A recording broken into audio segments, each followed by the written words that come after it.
সম্পূর্ণভাবে সফল হওয়ার জন্য আমরা এবার রাজপথে নামবো। জুলাই যোদ্ধাদের পক্ষ থেকে 11 দলের পক্ষ থেকে বক্তব্য এসেছে। আজকে এই মত বিনিময় করার উদ্দেশ্য ছিল একটাই, যে গণ অভ্যুত্থানের 2024 থেকে আমরা 2026 এসে পড়েছি।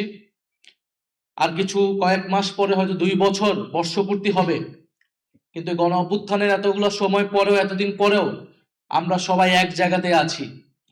আমরা সবাই সেই ঐক্যের জায়গাতেই আছি যে বাংলাদেশকে পরিবর্তন করতে হবে, এই বাংলাদেশকে সংস্কারের মাধ্যমে পরিবর্তন করতে হবে।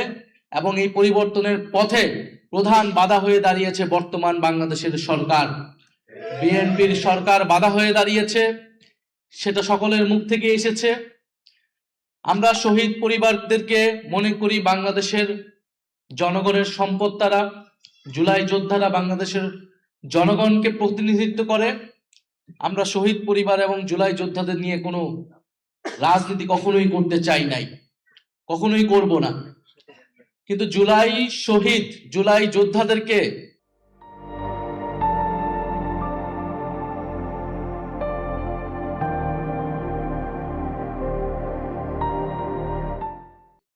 বর্তমান সরকার বিএনপি তারা নানাভাবে ব্যবহার করার চেষ্টা করছে। আমরা শুধু একটা কথাই বলেছি যে আমাদের দাবির সাথে আপনারা ঐক্যমত হলে আমাদেরকে সমর্থন দিন। আমরা বলেছি বাংলাদেশে গণতন্ত্র প্রতিষ্ঠা হতে হবে, কথা বলার স্বাধীনতা থাকতে হবে, বৈষম্য দূর করতে হবে, আধিপত্যবাদ থেকে মুক্ত করে বাংলাদেশকে স্বাধীন এবং সার্বভৌম রাষ্ট্র হিসেবে আত্মপ্রকাশ করতে হবে, বাংলাদেশের অর্থনীতির উন্নয়ন করতে হবে, দুর্নীতি এবং লুটপাটের বিচার করতে হবে। কিন্তু আমরা দেখছি বাংলাদেশ সরকার গঠিত হওয়ার পর থেকে পিছনের দিকে হাঁটছে, বাংলাদেশ আবার পুরনো পথেই হাঁটছে এবং জুলাই যোদ্ধাদের নাম ব্যবহার করে বর্তমান সরকার তার নানা কাজের বৈধতা দেওয়ার চেষ্টা করছে। কখনো তারা 71-এর নাম ব্যবহার করছে, কখনো তারা জুলাই যোদ্ধাদের নাম ব্যবহার করছে। তারা আসলে কোনোটাকেই ধারণ করে না। তারা সকল আন্দোলনের সুবিধাভোগী ছিল, সকল আন্দোলনের সুবিধা নিয়েছে, কিন্তু কোনো আন্দোলন, কোনো গণ আন্দোলনের তারা প্রতিশ্রুতি কখনোই রক্ষা করে নাই। ইতিহাস এটাই বলে। আজকে এখানে আমার থেকে অভিজ্ঞ লোকেরা আছেন যারা 91-এর পার্লামেন্ট দেখেছে, যারা 90-এর গণ আন্দোলন দেখেছেন, অংশগ্রহণ করেছেন। 90-এর গণ আন্দোলনের পরে এই বিএনপি সরকার ক্ষমতায় ছিল, কিন্তু তারা সেই 90-এর গণ অভ্যুত্থানের 3 দলের জোটের যে রূপরেখা তৈরি হয়েছিল সেই রূপরেখাকে তারা অস্বীকার করেছিল। তারা এখন জুলাই সনদের কথা বলছে যে জুলাই সনদ তারা অক্ষরে অক্ষরে পালন করবে, কিন্তু এই জুলাই সনদকে তারাই কলুষিত করেছে। এই জুলাই সনদের তারা প্রত্যেকটা জায়গায় তারা লিখেছে, জোর করে সেই সময় ঐক্যমত কমিশনকে দিয়ে লিখিয়ে নিয়েছিল যে যেই দল ক্ষমতা আসবে সেই দল তার ইস্তিহার অনুযায়ী সংস্কার করবে। তাহলে তারা প্রথমে আপনাকে দেখাবে জুলাই সনদ যে আমি অক্ষরে অক্ষরে বাস্তবায়ন করছি, পরে দেখাচ্ছে যে তাদের দলীয় ইস্তিহার। তো জুলাই সনদ তো তার দলীয় ইস্তিহার হতে পারে না। জুলাই সনদ তাদের দলীয় ইস্তিহার যদি তারা বাস্তবায়ন করবে তাহলে তো এত ঐক্যমত, এত আলোচনার কোনো প্রয়োজন ছিল না। ঠিক আছে, তাদের দলীয় ইস্তিহার, সেই ইস্তিহার তারা কতটুকু পালন করছে? সেই ইস্তিহারে, সেই 31 দফায় তারা যতটুকু কমিটমেন্ট করেছিল সেই কমিটমেন্ট গুলাও তারা ভঙ্গ করে গেছে। আমরা শেখ হাসিনার সময় যে পুলিশ ছিল সেই পুলিশ ক্রমান্বয়ে পুলিশ লীগ হয়ে গিয়েছিল। এখন হয়তো তারা জাতীয়তাবাদী পুলিশ বাহিনী তৈরি করার চেষ্টায় রয়েছে। না হলে কেন তারা পুলিশ কমিশন, সংস্কার কমিশন করবে না? সেটা অধ্যাদেশ তারা বাস্তবায়ন করবে না।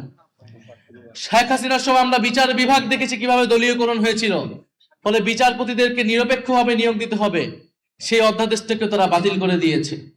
অর্থাৎ তারা দেশের প্রত্যেকটি প্রতিষ্ঠান, যেই প্রতিষ্ঠানগুলো দলীয়করণের ফলে দেশে একটা স্বৈরতন্ত্র প্রতিষ্ঠা হয়েছিল, ফ্যাসিবাদ প্রতিষ্ঠা হয়েছিল, সেই প্রত্যেকটি ব্যবস্থাকেই, প্রত্যেকটি প্রতিষ্ঠানের দলীয়করণকে তারা পুনর্বহাল রেখেছে। এটার মাধ্যমে তারা এটাই বার্তা দিতে চায় যে তারা সংস্কারের কথা, জুলাই সনদের কথা, জুলাই গণ অভ্যুত্থানের কথা মুখে বলবে কিন্তু অন্তরে ধারণ করবে না। তারা সে অনুযায়ী কাজ করবে না।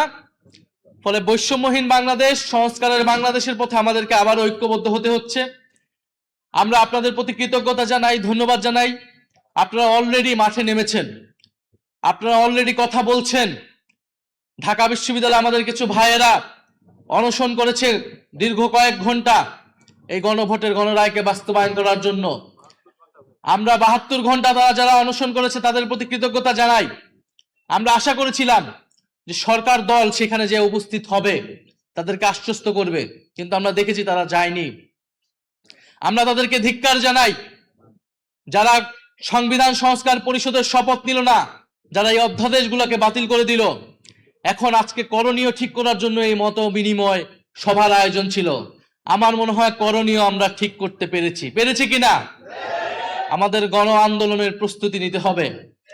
গণ আন্দোলনের বিকল্প ছাড়া এই সরকার কোনোভাবেই এই সংস্কারের অধ্যাদেশ, এই সংস্কারের প্রতিশ্রুতিগুলো বাস্তবায়ন করবে না। আমরা চেয়েছিলাম সংসদেই সকল ফয়সালা হবে, আমরা এখনো চাবো সংসদেই সকল ফয়সালা হবে, কিন্তু সংসদকে যদি সরকার ব্যর্থ করে দেয়, সংসদকে যদি সরকার কুক্ষিগত করে দেয়, তাহলে রাজপথে আসার জন্য আমরা সর্বাত্মকভাবে প্রস্তুতি নিচ্ছি। কিন্তু আমরা আপনাদের প্রতি এটাও বলবো যে আমরা এবার সবাই যাতে একটু ধৈর্য ধরি, পরিকল্পনা মোতাবেক আমাদেরকে এবার রাজপথে নামতে হবে। কারণ এবার রাজপথে আমরা নামবো ব্যর্থ হওয়ার জন্য না, অর্ধেক সফল হওয়ার জন্য না, সম্পূর্ণভাবে সফল হওয়ার জন্যই আমরা এবার রাজপথে নামবো। সেটার জন্য আমরা প্রস্তুতি নিচ্ছি।